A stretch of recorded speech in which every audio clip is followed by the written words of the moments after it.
Welcome back to Just Scrap Radio on bjpen.com. I'm your host, Cole Shelton. Episode 31 for you. We got a good lineup here ahead of UFC Vegas 21, which goes down on March 13th. We're first joined by Dan Ige. Dan really didn't do much media ahead of his fight against Gavin Tucker. Obviously, he was supposed to fight Ryan Hall. We kind of get into that. Then Ryan Hall saying like the day after that he's calling other people out. So we just kind of talk about how that all came together, why he wanted that Ryan Hall fight, and how he kind of already knew that fight wouldn't come to fruition. Then we talk about this Gavin Tucker fight. Obviously, Ryan Hall, the 9th-ranked featherweight, taking on an unranked, really game opponent in Gavin Tucker.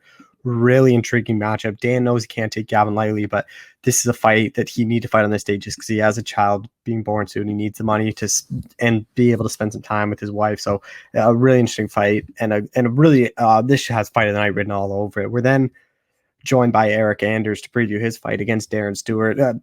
Good fight here. Obviously, both Darren Stewart and Eryk Anders, they've kind of been inconsistent in the UFC. We've seen Eryk Anders, his rise was really impressive. Then he fought Lyoto Machida. That's a fight a lot of people thought he won. But then after that, Machida lost. He then beat Tim Williams in a fight that was kind of set up for him, and he did not look good until he got that head kick. Then he loses to Thiago Santos, Elias Theodore, Khalil Roundtree, picks up 2 straight, but then he lost to Christoph Jocko in May of last year. His only fight. So kind of talk about that long layoff and that. Disappointing to sit on the sidelines for that long. We're then joined by Jonathan Martinez to preview his fight against Davey Grant and why he's kind of surprised he's not getting a higher ranked guy. He's coming up with a good win over Thomas Almeida, who's obviously now fighting Sean O'Malley. We talk about whether or not Jonathan thinks he should have got that O'Malley fight, because obviously that's a big fight in the division, and what a win over Davey Grant does for him. And then we close things out talking to Jason Witt about his welterweight scrap against Matthew Semmelsberger, the success glory MMA has had under James Krause, and kind of a possible move to 55 for Jason Witt, which is really intriguing. I didn't even think he could make lightweight, but it's definitely something he's considering. But thank you all for listening. Be sure to share the show, subscribe, and thank you all again. Crazy submission. All right, we're joined by UFC featherweight Dan Ige, who's returned here March 13th. Dan, how's it going? I'm good, man. I'm just excited to be returning to competition. It's been almost 8 months, and I'm ready to get back in there. Before we touch on the new fight, I just want to quickly, just one thing on your last fight. Obviously, first main event in the UFC didn't go your way, but like you're fighting Calvin Kattar, one of the top guys. Like, how much do you think that loss is actually going to help you in your career? Just learning from that, learning how to go 5 rounds and all that kind of stuff. It's just one of those moments. At the time the opportunity came, I think I got the opportunity on a 4 weeks notice. Same for him. Yeah. And it was just one of those moments, you had to say yes, you had to go. And I was on a good run. I was on a 6-fight win streak. And it was just one of those opportunities. I had to go out and test myself. I believed 100% that I could win that fight, so I had to take that opportunity. I fell short, and I knew. Actually, I knew even going into the 5th round, like, this fight's going to make me better. I was like, I'm probably losing right now, but I'm already making the adjustments in my mind to what I need to go back and fix and do better, and just fill those little holes and, not give up rounds. I was giving up close rounds, and, that's what cost me that fight. And I can't make those little mistakes anymore. And then obviously you needed some time off after that. And then I know when I was talking to you, like you basically said you need to fight before you have your baby. So this March 13th date, you get Ryan Hall originally, who was calling out everyone, like, and then he pulls out. Like, were you kind of worried you weren't going to get that fight when he pulled out? I don't know. I had a weird feeling he was going to pull out from the beginning. I don't know why. I just had this strange feeling. So I was already mentally prepared to just face anyone, no matter who, on March 13th. So when that happened, I kind of was already mentally prepared for that. And obviously we got a new opponent, Gavin Tucker, tough, solid kid. But we were ready, and we are ready to face anyone. Even there's still 2 weeks to go. You never know what will happen in those 2 weeks, but I'm ready to face anyone. And but my mind is set, and my eyes are focused on Gavin Tucker. And you like screenshotted my tweet and like Brett Okamoto's tweet of Ryan Hall pulling out of fights and calling out a different opponent. Like, are you a bit mad that he's like, this isn't the first time he's kind of done this? He got mad at me. He actually DM'd me. Well, he DM'd me when he got hurt, I don't even think the matchmakers knew about it. He's like, "Hey man, sorry Dan, I had a pretty serious training injury," and he had hopes to push the fight back to late April or early May. And I just basically told him, there's no guarantees. Like I have a kid on the way. I hope you get better, and I'm sure we'll meet each other down the road. But and then that interview came out, so it kind of pissed me off a little bit. Like as far as like talking to the media, like just if you're hurt, you're hurt. When you come back, you're gonna fight whoever's there, and like don't ask for the guy ahead of me. I don't know. It just kind of I didn't even say anything. I just put those two Yeah. articles next to each other and made them upset. So I did come out and I don't know, gave him a little grace. And Gavin Tucker, a fellow Canadian for me, like how much do you know about him? This is a guy that I think after he lost to Rick Glenn, a lot of people didn't know if he'd ever return because that was obviously a beatdown. And since returning 2 years off, like he's looked really impressive. His last one against Billy Q had a lot of hype. Like he kind of dominated that fight. Yeah, he's a good, solid kid. I've met him a few times. He came to Vegas. From my first, just kind of looking at him and talking to him, he's very articulate. He's a technical brawler. He's pretty good everywhere, pretty well rounded everywhere. I'm excited for the matchup. I'm excited. Stature wise, we're pretty similar. He's a southpaw and I'm an orthodox, so we're a good, mirror of each other in that sense as far as the height and reach and everything. Um, and he's a black belt on the ground. I'm a black belt on the ground. He's got a good judo background. I have a good judo background. It's going to make a killer fight. I'm actually really excited about it. The Ryan Hall fight was a little different approach, obviously, because it's not so much of a engaging fight. It's a smart chess match, and so I was ready for both of those fights. But I'm really excited about this one. Gavin's a tough kid. He's not going to back down. And yeah, like you said, he took that beating from Rick Glenn, took some time off, but it seems like he really kind of gathered his thoughts and figured out his why, and he's been on a tear. So I'm excited to face guys coming up that are on a hot streak. So yeah.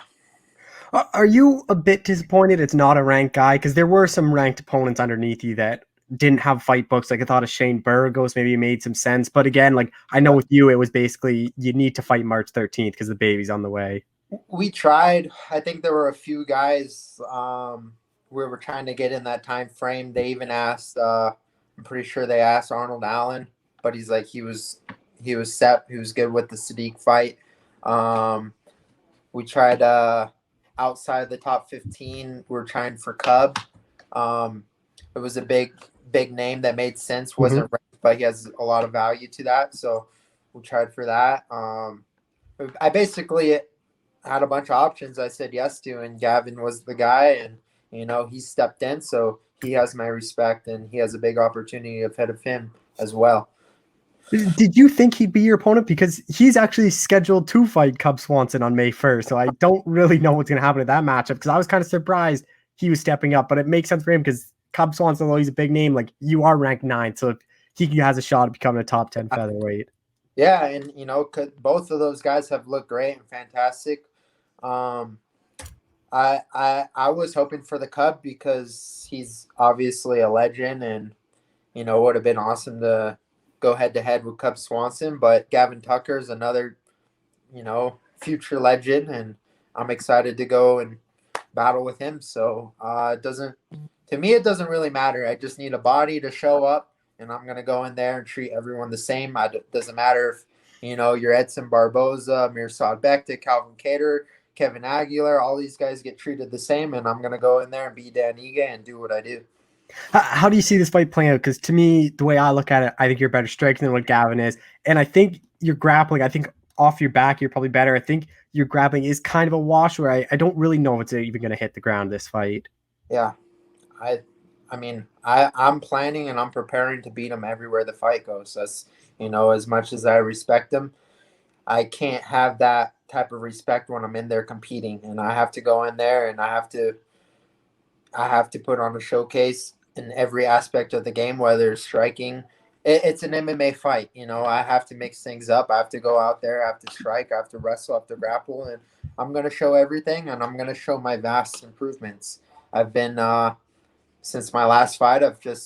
I've never had a chance to really during my time in the UFC. I've always been in camp and camp and camp, and you know they say, and I don't truly believe this. They say you don't really get technically better in camp because you're just getting tougher and you're getting in good shape. And you know, to some point, I agree. I feel like I did get better along the way because I had to rise to occasion when I'm facing high level guys. And but for once, I really had some time to, without a fight, just to focus on building my skill um, in every department. So I'm excited to see how that comes to fruition. And I've made a lot of sacrifices and adjustments, so it's going to be fun.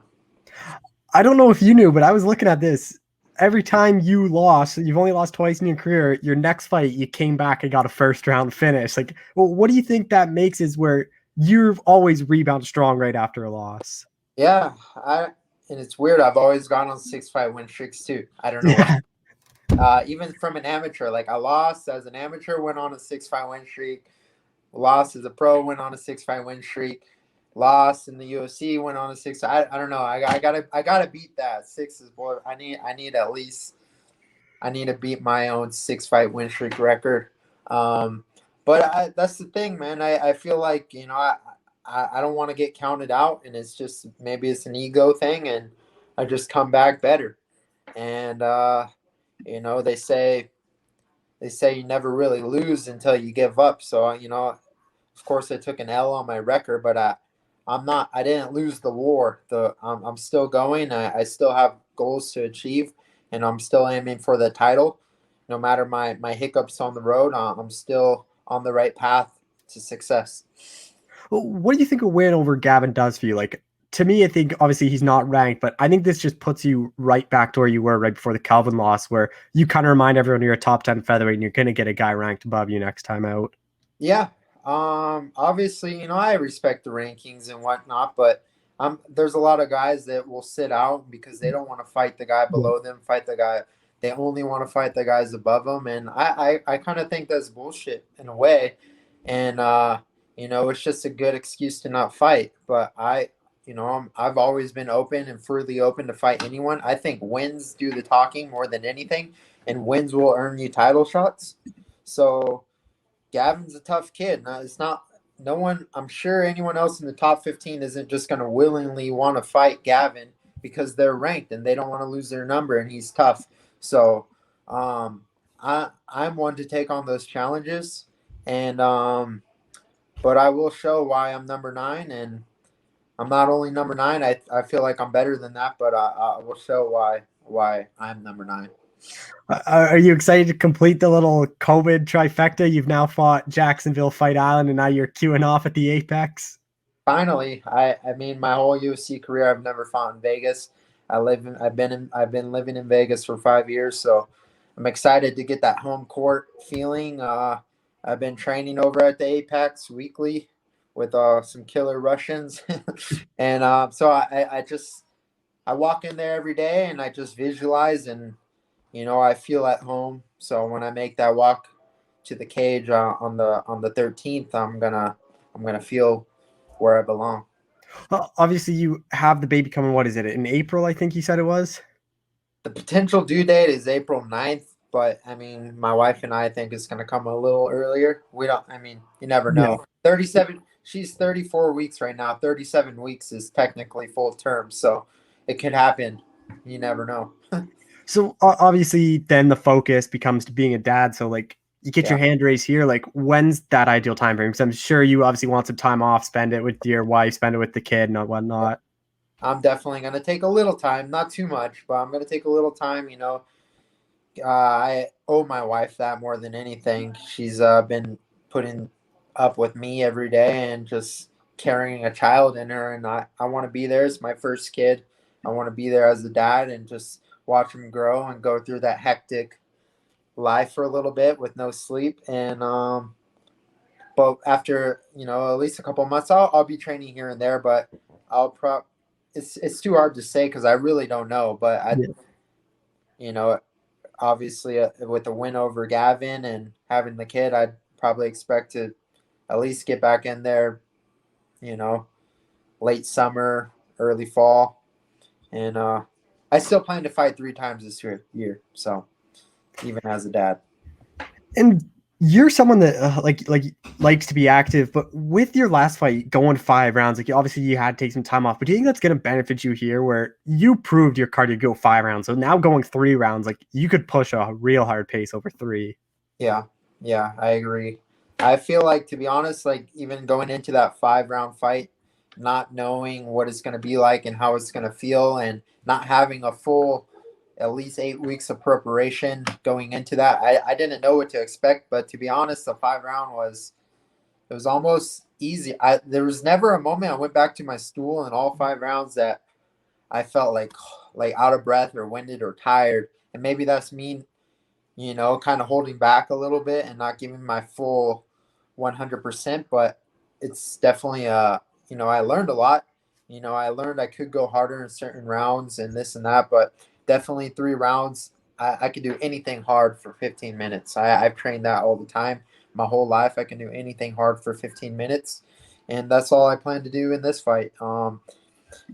Just work my ass off for 15 minutes, no matter where. If I get a first round finish, great. But if not, I'm prepared and I'm ready to go and gas pedal this guy for 15 minutes.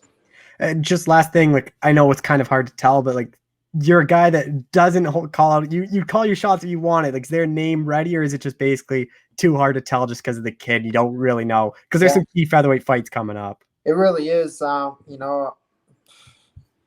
love to face any of those guys. I just, I'm not really a guy to go try to pick and choose my opponents and get stuck on one guy. I'm coming for everyone. And when I'm a dad, these guys better really watch out because Dad Ige is coming in hot. All right, well, Dan, thank you so much for the time again. I really appreciate it. Of course, cool. You're the man. All right, we're joined by UFC middleweight Eryk Anders. Eryk, how's it going? Man, it's going awesome, man. Just out here living the dream. You're out in are you still out in Arizona doing some training out there? Yeah, I did my whole camp out here. Last week, this coming week will be the last week of training, and then we're off to Las Vegas on next Tuesday. What was the reason for the camp change? Man, I just needed to grow, develop, and evolve, and really didn't feel like I was getting that back home. Needed some different training partners, a different outlook on the game plan and stuff. And Eddie Chan and Santino DeFranco have just been phenomenal. Have done a great job. The strength and conditioning program out here is excellent as well with Chad Ike. And I think a combination of all 3 of those things will, showcase a new Eryk Anders come March 13th. How disappointing has it been just sitting on that loss against Jocko for so long now? Because I remember talking to you, you were kind of mad about that performance. Then you're supposed to fight in November. That doesn't happen. And now it just kind of been almost like coming up to almost like 10 months now sitting on that loss. Yeah, man. It's just a bad taste left in my mouth over close to a year now. And but man, now I'm healthy, 100%. This will be the first time I ever go into a fight without an injury or bumps and bruises and things like that. So. I'm really looking forward to showcasing everything that I've, the growth and development since I've been out here. Darren Stewart too, pretty no name. Like, was this someone you wanted, or is it just who the UFC offered you? It's just who the UFC offered. Darren's a good guy. The thing that intrigues me the most about this fight is, he's a fighter. It doesn't matter if he gets rocked. As long as he's got, air in his lungs and he's conscious. He's going to be swinging heavy leather and has a mind. So I think for the fans, it's a super underrated fight. 2 super competitive guys, 2 fighters. A lot of guys fight, a lot of girls fight, but they're not all fighters, if you know what I mean. And I think we're both fighters. How do you see this fight playing out? Because it's really, you guys are both just strikers. You like to strike it, but obviously you guys both have some underrated ground games. I mean, he's definitely got more submission wins than I do. I think in 18 fights, I only have one submission, and I think he's got several. So, man, I think we meet in the middle, slang leather, and I think only one of us will be left standing at the end. Your takedown defense too. Like, how important that is that going to be in the fight? Because I wouldn't be surprised Darren shoots on you at some point. I don't really know where I'm at in terms of like the middleweight division and takedown defense, but I know it's got to be close to the 90 percentile. So, I think it's extremely hard to take me down, especially out in space. And man, I like my chances if he shoots. Might see me rack up another submission win. And then you cutting back down to middleweight. Obviously, the last time you missed weight, but that was because of the short notice coming back from Fight Island. Like, is everything all good to go back, make 186 this time? Man, yeah, I feel great. Energy is through the roof. My weight is perfect. So I'm just that's the only shitty part about the sport. It's the only thing I don't like about the sport is the weight cuts. But that's only because I'm a fat kid at heart, man. I always be craving like burgers, pizzas, and beers and things like that, candy. So just a little bit of discipline and make the weight, then win this fight, then I can go be a fat kid again for a little bit. Was there ever talk after missing weight the last time of maybe just going up to 205 for good, or do you think middleweight is where your home is? Man, I get in where I fit in. I'm in here to make this money, and so wherever they offer me a fight, you can ask anybody in the UFC. The only top thing I've said no like twice, and it was due to injury, and another time because I was waiting on the COVID test to come back, and by the time it came back, they had already found a replacement. So, they I'll fight, even a heavyweight if the matchup is right. This will be your first time fighting at the Apex because obviously your last fight didn't get canceled. Are you looking forward to that? Not having to go down to Florida, not having to go out to Fight Island. Man, yeah, Fight Island was cool and all, but it really wasn't not what it was not what I thought it was going to be. So, yeah, I'm glad to not have to take a 16-hour flight. I'm glad to, I think we're still be trapped in the hotel. It'll be the same situation, but I don't know. I guess it really doesn't matter, considering it's just that long-ass flight. I hate long flights, especially if I have to make middleweight. The longer you're on the flight, the more, like, I guess, fluid water retention you get. So, man, it's just good to, we're going to drive, so it's not even that big of a deal, Smaller octagon, too. Like, do you think that basically just forces you and Darren to kind of meet in the middle? Man, I don't really think it matters the size of the octagon when we get in there. I think we're going to meet in the middle, whether it's a 30-foot octagon or a 12-foot octagon. We're going to meet in the middle and let him ride. So, at least that's my game plan anyways. Like you said, he may shoot or whatever, but we'll see what happens. Eddie Chaw, too, a renowned striking coach. How better do you think your striking has gotten since working with him? I think it'll be night and day, I think at the end of the day, like, I'll be the fighter that I am. I'll bite down on the mouthpiece and let it go. But I just think he's done a marvelous job, especially in the range and distance department, covering ground. As if you've seen my previous fights, like I just kind of stand toe to toe, and he hits me, I hit him, we hit each other, kind of thing. So I'm looking to definitely be a little bit more elusive in this fight and strike from distance and range instead of just being boxing range the whole time. How important is this fight for you? Obviously, every fight is important, but just because you haven't fought in a while, kind of remind everyone how good you are and get that bad taste out of your mouth. Man, every fight is super important. Half my paycheck is on the line. I need that. That's the reason why I'm doing this is to get paid. So, for me, it's not even like how the UFC sees it. It's how I see it. I've been away from the family, haven't seen my wife and kids in 2 months. So for me, this would be validation that everything I did was right. All the sacrifices that I made were the right ones and the ones that I needed to make. So, anything less than a victory is it ain't going to cut it. What do you think a win over Darren does for you in the middleweight division? Obviously, you're a guy that you've had a number second name before. You've fought a lot of ranked guys before. I think a win kind of puts you right back to where you were, where you could be fighting some of these top 15 guys. Man, I don't know. I'm not really concerned with it. Of course, we all want to be in the top 15, top 10, top 5, and be champion. And a win here would put me in the right direction. So, like I said, one fight at a time. I'm going in this fight 0-0, and looking to walk out of there 1-0. You're a guy, even in the UFC, you were fighting 3-4 times a year. So how disappointing or frustrating was it last year to only get one in? I mean, I had eye surgery after the Jocko fight, so it kind of made me sit down for a little bit. And then, I had to pull out of the last fight, which, that was a bigger hit to my ego than anything else. And so, man, it's super important for me to get in there and get this win, Like, everything goes your way March 13th. Like, how quickly would you want to turn things around? Like, even as a quick turnaround 205 fight, like, is that always a possibility? Yeah, absolutely. But, I think I want to sit down, hang out, chill with the fam for a little bit.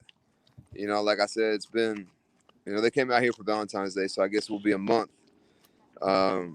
since I seen them. And even then, it was just for a weekend. So, I just want to, hang out, take them to eat burgers and pizza and, watch them compete, jiu-jitsu tournaments and things like that. And, but at the same time, man, time is ticking on my career. So I'm trying to get it in, make as much money as I can while I can, and, glide out smooth. Like, what's the goal for you this year? Like, is it to get a certain amount of fights, to get a ranking, or is it just kind of make the most money as possible? I mean, making the most money is always top priority.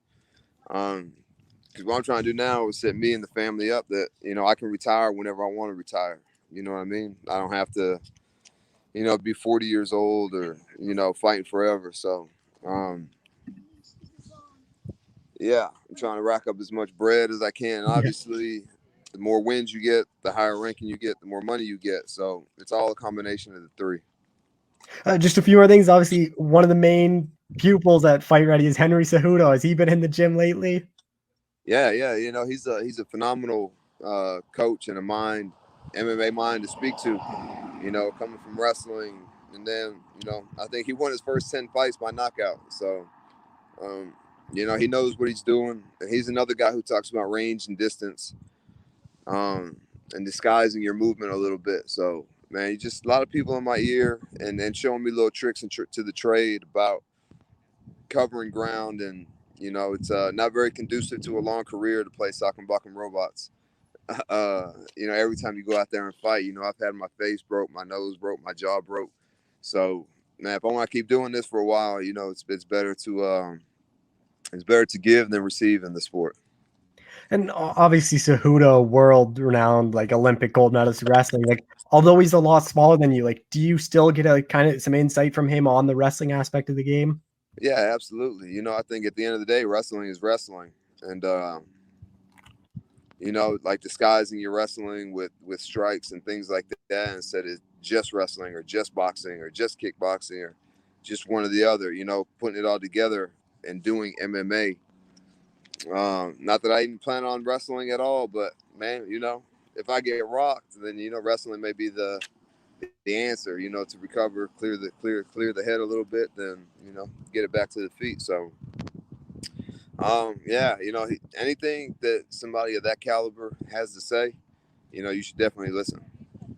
Just last thing, do you think he ever comes back? That's the whole thing. Is his all like the cringy thing is obviously it sells and he's kind of holding out for that big money fight. I mean, you got to pay the man some respect, 2-division champ. I'm not sure how much money he's asking or how much money they're offering. I don't really get into those details, but, obviously he feels he's worth a certain amount and the UFC doesn't. And, he's kind of in the position that I think a lot of fighters want to be in, 2-division champ. Okay, I got enough bread saved up. I don't have to fight. I will fight. I want to fight, but I don't have to. He's off in Brazil, hanging out with his girlfriend, eating, drinking, having a good time. So, and he's only 33, 33, 34 years old. So, he's still relatively young. And, You know, he's got, you know, have you ever seen the movie The Gambler? Have you ever seen The Yeah, Gambler with Mark Wahlberg? You know, he yeah, talks about, you know, fuck you money. yeah. I think that's what where he's at. You know, he can tell Dana and the UFC, you know, screw you. If you don't want to pay me, then I'm not gonna fight. And I think that's a wonderful position to be in, and not enough fighters are in that position. All right, well, Eryk, man, thank you so much for the time. I really appreciate it. Hey, appreciate it, bro. Thank you. All right, we're joined by UFC bantamweight Jonathan Martinez. Jonathan, how's it going? Going good in yourself. I'm doing well. Fighting Davey Grant, are you a bit surprised this is your opponent? No, it doesn't really matter and stuff. I just fight whoever they put in there. Your last one was a good win over Thomas Almeida. I thought you would have got a higher ranked guy. Yeah, I would have thought that too, but they gave me this matchup, and I was like, all right, you know, I'll keep fighting until whatever they throw me, pretty much. So A bit disappointed Almeida ends up getting that O'Malley fight because obviously that's a big fight in the division, and you just beat him.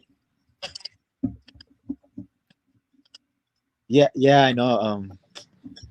I don't know what. Probably because he don't throw no kicks. You know what I mean?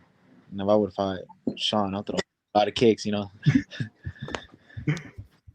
And was this about the right time frame you wanted to return, about 5 months after your last win?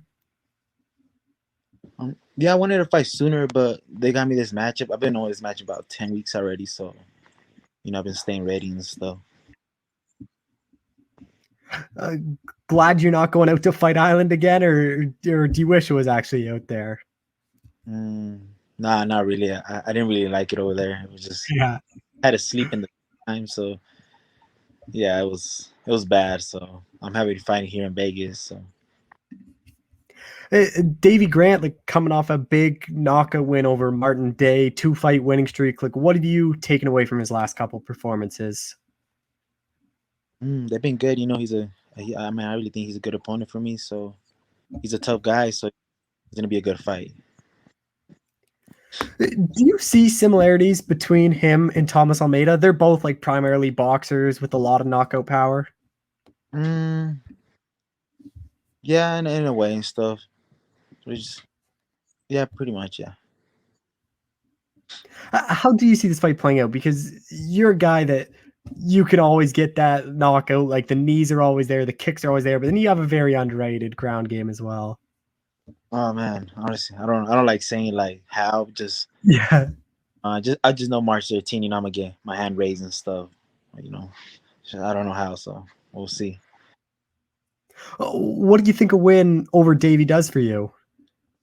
Hopefully, what is it, top 15, or you know, it doesn't really matter. Just whatever they throw me, pretty much. You know what I mean?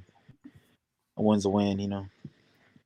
And then I know with the Frankie fight, you obviously came in a bit heavy, and then the Thomas Almeida fight was at featherweight. Is there a bit of a worry dropping back down to 35, or is the weight cut already going all smooth?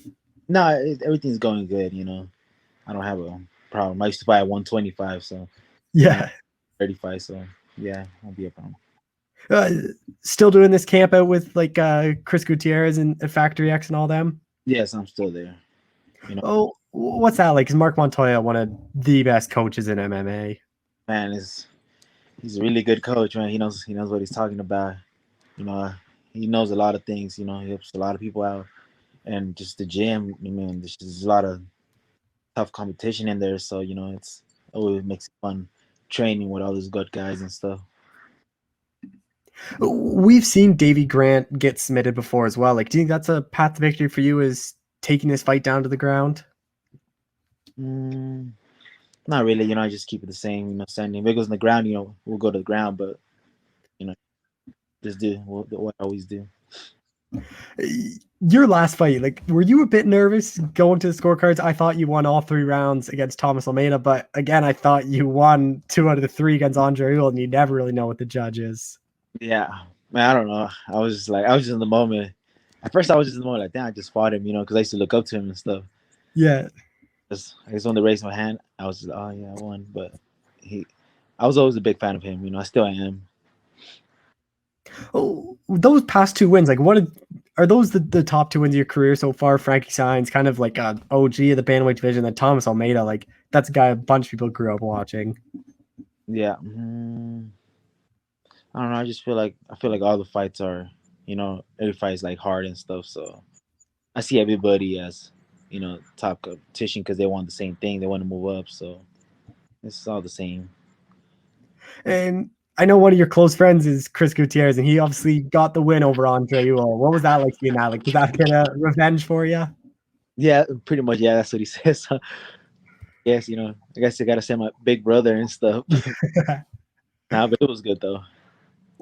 Is that a fight you think is that a fight you want back? Like, it doesn't really make sense ranking wise, but just kind of correct that wrong of what the judges did. No, honestly, not really. You know what I mean? Like, I feel like I'm a little higher already than him, so I just start climbing the ladder and stuff. Smaller octagon as well for this one. Obviously, the Fight Island is a bigger octagon. How do you think that's going to play a factor in the fight? Should be good. You know what I mean? There's nowhere to go really, so we'll move around there. So it should be fun. If I'm not mistaken, I think I remember talking to Chris, and he said you guys used to always joke about fighting each other on the regional scene. Was like, how did that ever get close to you two fighting each other? Yeah, we were supposed to fight. He said it was for the 135 belt, but no, it was for the 125 belt. He was supposed to come down, but he couldn't make 125, so that's like we never fought each other. How would that fight have gone? I would have twisted him. Is that something you guys joke about? Like, looking back, like, man, what would have happened if we fought? Like, would we even been this close of friends? Would we even trained and all that? Yeah, I don't know. He'll tell everybody, he's like, yeah, I will beat him up. So, I was like, whatever. Well, I don't know. Yeah, I remember when I've talked to him, he said he would have beat you up, but that's the same thing. Like, Calvin Kattar and Rob Font were supposed to talk to each other. I've talked to both of them, and they said, I would have knocked the other one out in the first round. Nah, it's good. He's a close friend, you know what I mean? Like, we trained together a lot, so, I mean, I don't feel like we're ever going to fight each other, not even in the UFC. I don't think so. Hopefully not. Everything goes your way March 13th. Like, how quickly would you want to turn this thing around? At first I gotta see how this fight goes. I don't like saying head of stuff. You know what I mean? Yeah. So it never goes to plan. Are you hoping a ranked guy comes next? I can't hear you. Are you hoping a ranked guy comes next? Hopefully, yeah. Or whatever they put in front of me. Hopefully, but whatever they put. Just last thing, like, what's this ideal 2021 for you? Like, everything goes your way. Like, where do you see yourself at the end of the year? Let's see. Probably in the top 15. That's what I think. So hopefully. All right. Well, Jonathan, man, I appreciate the time. Thank you for doing this. All right. Thank you. All right. We're joined by UFC welterweight Jason Witt. Jason, how's it going? It's going good, man. I'm glad to be back with you. Yeah. Obviously, UFC debut didn't go your way, but that second fight in the UFC, just a dominant performance over Cole Williams. Like, do you kind of view that as your real debut? Because that was your first fight with a full camp and everything. Man, I really don't, because like I had my debut, I had my chance. It didn't go my way, and I understand that.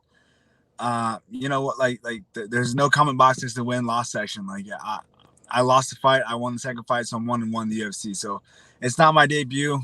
It was definitely better than the first one, that's for sure. But yeah, it's just I can't think of my debut. I can't look past the loss just because that's what happened. I'd be lying if I didn't. So no, it's not my debut. First one was. And this fight against Matthew Semmelsberger, was this someone you had your eye on, or was it just who the UFC offered to you? Man, I've never heard of him, honestly. I've obviously watched fights now, but yeah, it's just who the UFC offered me. I've never said no to a fight, so that's just kind of who they gave me and kind of what we're doing now. But yeah, I never heard him before they offered me the fight. Just taking back up then, like Matthew Semmelsberger, obviously you didn't know much about him, but after watching the fights, like, what do you take away from his past performances? Yeah, he's kind of a basic striker. He's a big guy, ex-football player from what I've heard. Probably a good athlete, but kind of striker, throws a lot of 1, 2, 3s, not a lot of combinations. Kind of a one-trick pony in the sense that he's more of a striker than I haven't seen a lot of takedowns from him. I haven't seen a lot of shots from him. Not a lot of blending of kind of mixed martial arts in a sense. Do you think your grappling is going to be a big advantage in this fight? Because we also saw in your last fight, like you just controlled Cole with your grappling. Yeah, I really do. I think I'm like I said, he wasn't. I think I am. I'm a great grappler. I'm a great striker, or not great, but I'm good everywhere. I'm good at blending all those together and kind of mixing it up a little bit. So yeah, I think grappling is definitely going to take. I think I'm going to be a lot better grappler than he is, and that's kind of where we're going with the fight. And James Krause, one of the best coaches in MMA, doesn't get enough respect. But how important is he? Because he comes up with the right game plans for everybody. Yeah, man, he's super intelligent. He's super. You say one of the best coaches. I say the best coach. He just set up a different atmosphere at the gym.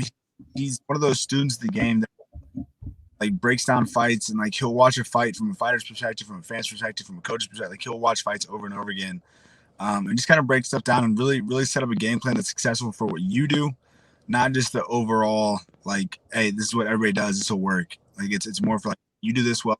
Let's do this. How do you see this fight playing out? Like, do you basically just see yourself similar to that last fight, just taking him down, kind of controlling him and getting that stoppage eventually? Yeah, that's kind of the game plan.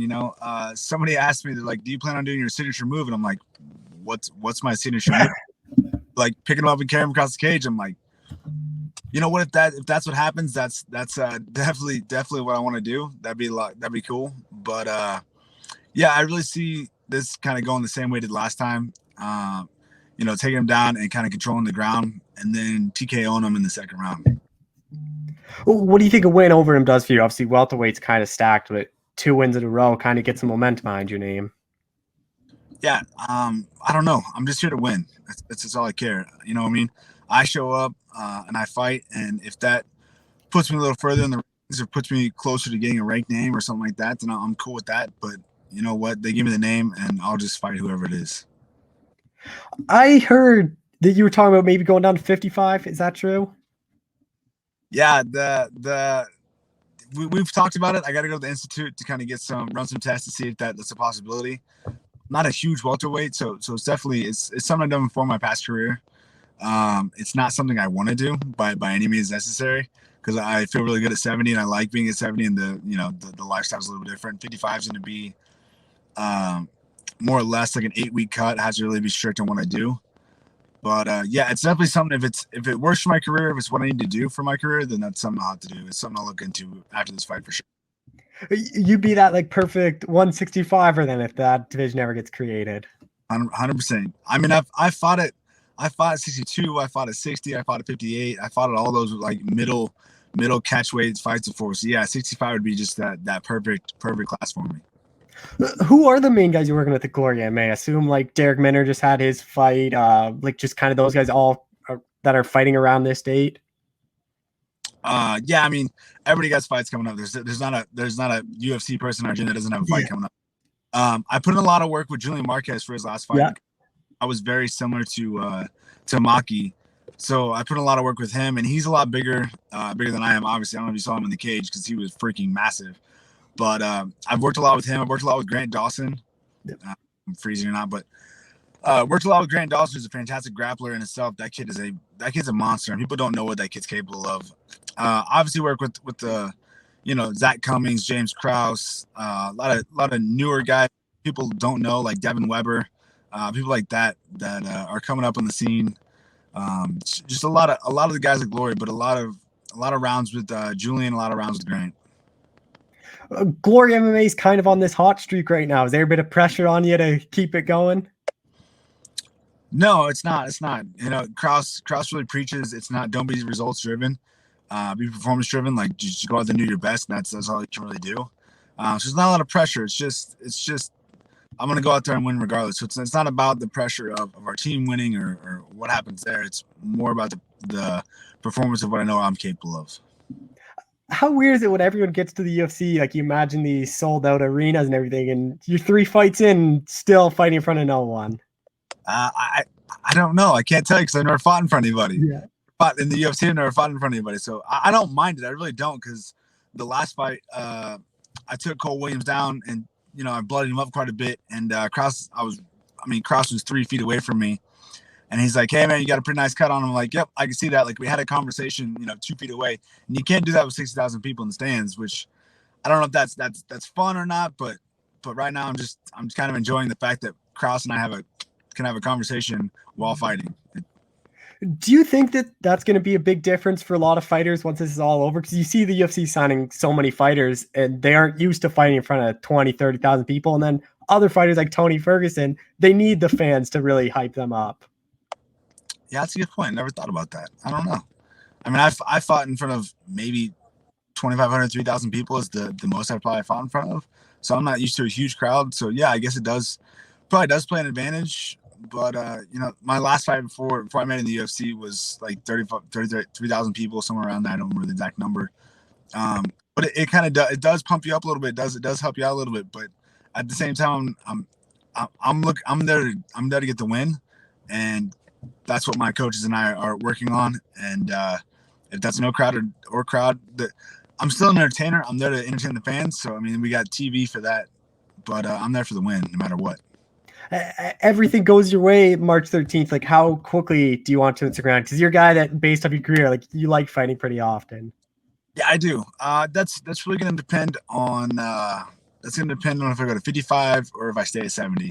But if it's 70, I mean, I'll fight every month. Like, I don't care. Just give me a little bit of time. I'm used to fighting on 3-4 weeks notice every time, so it's not a huge deal. If it's 55, I kind of need some time to kind of get that diet going, get my weight down a little bit. But yeah, I'd like to fight like 3, 4, 5 times this year at least. Is basically like the goal would be, if you go down to 55, like, you'd still be open to some of these short notice 70 fights? Yeah, absolutely. Yeah, I mean, I made 70 on 12 hours notice pretty much. Yeah. So it's not bad at all. And if the money's right and that's what I got to do, I'm in. Let's go. Just last thing, like, where do you kind of see yourself? Like, what's the ideal 2021 for you? Yeah, I'd like to get close to the top 15 rankings. I really would. I'd like to end the year 2021 like either at top 15 or like eking my way into like hey, January, February, you're fighting for a top 15 rank. I think that'd be a nice place I'd like to be at. All right, well, Jason, man, thank you for the time. I really appreciate it. Yeah, man, thank you so much. I appreciate having me on. Sorry about the little freezing internet connection we're having.